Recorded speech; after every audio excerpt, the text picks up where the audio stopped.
Good morning, good afternoon, good evening, wherever you are on the planet. I hope you're all out there feeling well. My name's Adamantium, and welcome to this edition of AAU TZM Podcasts.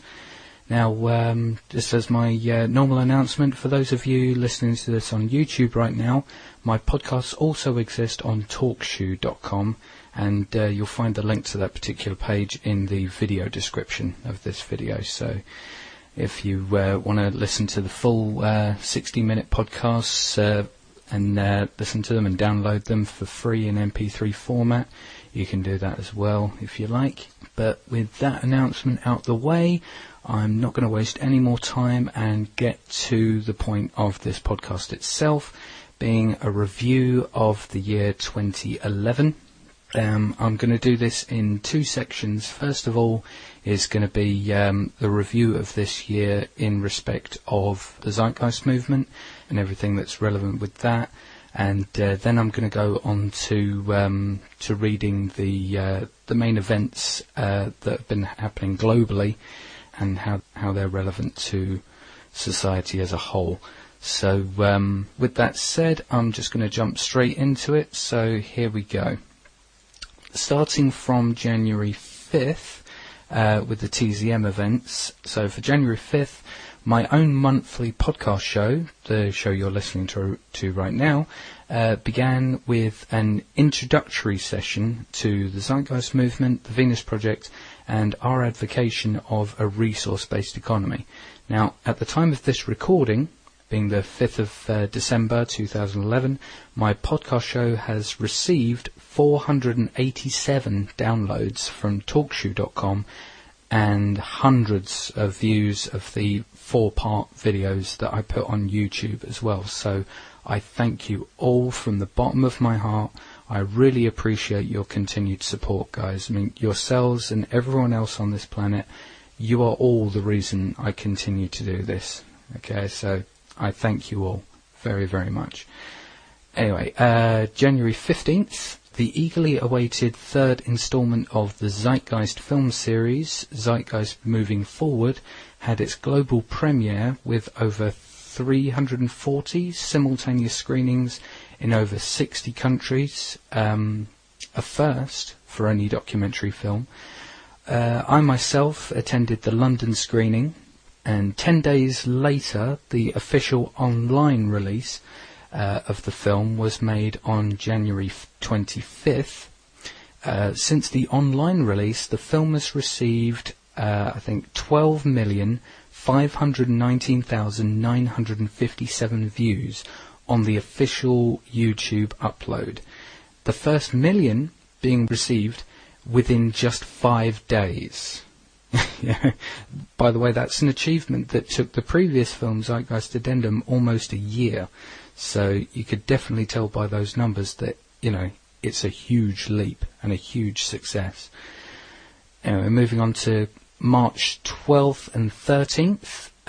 This year's Z-Day events were, as usual, wonderfully abundant across the globe. The main event, usually held in New York, was this time held in London, which I also attended. March 12th was a screening of Zeitgeist Moving Forward, followed by an extensive Q&A by Peter Joseph himself. And the 13th was the main event day, with presentations from Peter, obviously, Ben McLeish, Jim Phillips, Joe Gosling, Will Dixon, Gilbert, Andrew Buxton, and a couple of others whose names escape my memory. All in all, it was a wonderful event, and I'm actually hoping to be among the speakers at next year's event, which, by the way, the tickets are already on sale for. It was announced, I think, today. It's being held at the Friends Meeting House in Euston in London. It's the same place that it was held last year. And next year it's going to be on Saturday the 10th of March from 1 p.m. to 9 p.m. If you're interested, if you go to www.zday2012.eventbrite.com, and Eventbrite is spelled EVENTBRITE That's the official page for the ticket sales. And tell you what, you know what? For £10.90, that's the ticket price, that's a very low price to pay for such an extensive and wonderfully engaging event. Anyway, moving on, April 18th, following the release of a video of Jacques Fresco recorded on March 25th, presumably during a TVP tour, making some off-colour remarks in regards to Peter Joseph and the Zeitgeist movement, Roxanne Meadows attended the US chapter meeting on TeamSpeak 3 and announced a final disassociation between TVP and TZM. Said announcement, regardless of any qualifications or elaborations that were asked of Roxanne, eventually it simply just spelt the split between the two organisations. But for more information on this particular issue, I have elaborated on it at the beginning of my MISC Q&A Round 2 podcast. Anyway, moving on, September 11th, the inaugural Zeitgeist Media Festival began globally with thousands of parallel events. The main event was held in the Music Box in Los Angeles with an astounding 8-hour program, in addition to the event incorporating, as many other events also did, a clothes and food drive for the Los Angeles community. Peter Joseph kicked everything off with his performance of Zeitgeist Requiem for One, a multimedia piece which combined the musical highlights of Zeitgeist the movie in the same format that he originally performed said piece in late 2007 in Lower Manhattan. The event also comprised performances from comedians such as Lee Camp and Charles Fleischer, musicians such as Lily Hayden, Natasha Atlas, also featuring Peter Joseph, Hyrosonic, Lost Children of Babylon, Master Zero, artists such as Banksy and Norton Wisdom, among other fantastic performance acts. But also to give a great kudos, since I watched the entire program myself via the live feed, missing a night's sleep, but completely worth it. Comedian Rick Overton did a wonderful job as the event host, filling in for delays due to technical hitches, and also riffing his own hilarious comedy in between acts. I mean, if any of you want a real belly laugh, I strongly recommend looking up Rick Overton. He is a hilarious guy. But that wraps up the TZM year's events so far.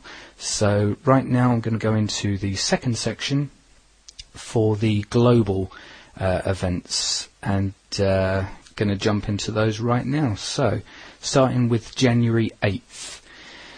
Okay, Jared Lee Loughner opens fire on a group of people attending Congresswoman Marianne Gifford's first Congress on Your Corner meeting in Tucson, Arizona.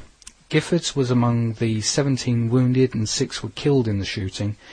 The interesting and relevant point here, in context of the Zeitgeist movement in particular, is that a link between Loughner's motivations and the first Zeitgeist film was speculated in an ABC News interview with one of Loughner's former friends, Zach Osler.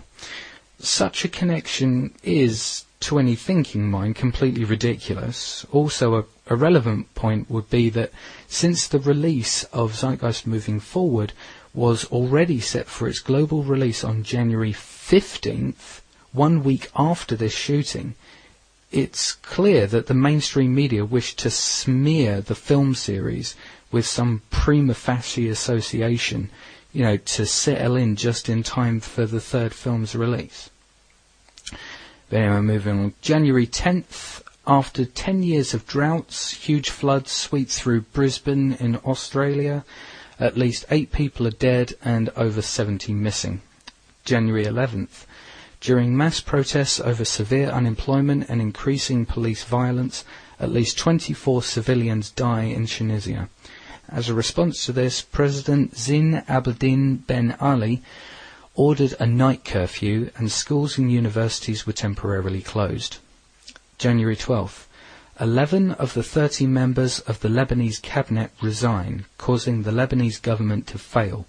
This particular government, which has been in place since 2009, however, being in significant dysfunction since 2005 when former Prime Minister Rafik Hariri was assassinated. January 14th. As a first occurrence of a president of an Arab country, President Ben Ali flees Tunisia for Saudi Arabia amid widespread protesting. Prime Minister Mohamed Ghannouchi announces he will take over. January 24th. A bombing, allegedly the work of a lone suicide bomber, in the international arrivals section of the Moscow airport kills at least 35 civilians and leaves 168 wounded. January 28th. In an event being referred to by many as a Day of Wrath, Egyptian President Hosni Mubarak orders the military to marshal the streets after 4 days of violent protests over government corruption, economic disparity and reductions of civil liberties. Now, we're done with January, on to February now. February 11th, as part of the Obama administration's plan to reform the U.S. housing finance market, the U.S. Treasury Department submits a report to Congress proposing the eventual elimination of Fannie Mae and Freddie Mac. February 14th. Inspired by recent protests in Egypt and Tunisia, Bahrain also plays host to civil unrest as civilians protest to coincide with the 10th anniversary of the National Action Charter. February 15th, in reaction to a plan by Governor Scott Walker of Madison, Wisconsin, to cut the bargaining rights and benefits of public workers, state employees and teachers stage a protest/occupation. February 22nd, a 6.3 magnitude earthquake strikes Christchurch in New Zealand, killing at least 75 people. According to the US Geological Survey, the quake was part of an aftershock sequence from a 7.1 magnitude earthquake that struck the same area last September. Now we're done with February, on to March. March 1st, after a period of uncertainty in the oil industry and a US reassessment of offshore oil and gas regulation following the BP Deepwater Horizon spill, the Interior Department approves the first new deepwater drilling permit in the Gulf of Mexico. March 11th, a 9.0 magnitude earthquake, the largest rating ever for that region, strikes Japan, also triggering a 23-foot tsunami. Further repercussions unfold as cooling systems in one of the reactors at the Fukushima Daiichi nuclear facility fail. A potentially widespread nuclear crisis is thus declared. March 17th. In the second budget extension enacted to avoid a government shutdown, the US Senate approves and passes a stopgap measure to keep the government safe and functioning through April 8th. March 18th. Peaceful protesters in Bahrain are faced with military intervention from Saudi Arabia and the United Arab Emirates. The 300-foot monument in Pearl Square is also torn down. March 19th. Through the vehement use of warplanes and missiles, American and European forces target Colonel Muammar al-Gaddafi's government in a bid to impose a UN